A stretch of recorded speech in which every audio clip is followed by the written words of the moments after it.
અપાર આઈડી શું છે તો એનું ફૂલ ફોર્મ પહેલાં તો સમજીએ. Automated permanent academic account registry ID. ઘણી વખત આનું ફૂલ ફોર્મ ક્વેશ્ચનમાં પૂછાઈ જાય તો આ ફૂલ ફોર્મ છે એક યાદ રાખવાનું.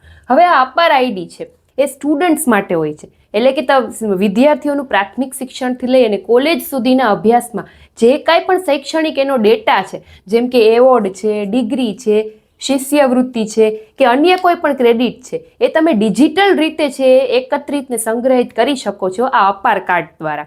પછી તો કે કેન્દ્રીય શિક્ષણ મંત્રાલયે લોન્ચ કરેલ છે, એટલે કે અપાર આઈડી છે એ કેન્દ્રીય શિક્ષણ મંત્રાલયે વિદ્યાર્થીઓ માટે લોન્ચ કરેલું છે. હવે અપાર આઈડી છે એને one nation one student ID card તરીકે પણ ઓળખવામાં આવે છે.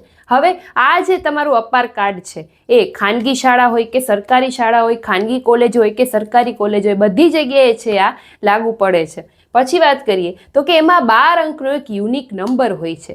એના દ્વારા તમે કદાચ એક શાળામાંથી બીજી શાળામાં ટ્રાન્સફર થવું હોય તો એ પ્રક્રિયા પણ એના લીધે સરળ બનશે. હવે અપાર આઈડી ને તમે આધાર કાર્ડ સાથે પણ હવે તો લિંક કરવામાં આવે છે. હવે એના માટે જોઈએ શું અપાર આઈડી માટે? તો કે સૌથી પહેલાં તમારે એમાં ઓનલાઈન રજિસ્ટ્રેશન કરાવવાનું હોય છે ને એના માટે તમારે ક્યાંય લાઇનમાં ઊભું રહેવાની જરૂર નથી હોતી. ઘરે બેઠા જ તમે આ જે વેબસાઇટ આપેલી છે academic bank of credit website, એના ઉપરથી તમે અપલોડ પણ કરી શકશો તમારું કાર્ડ અને એના ઉપર તમે રજિસ્ટ્રેશન કરાવી શકશો.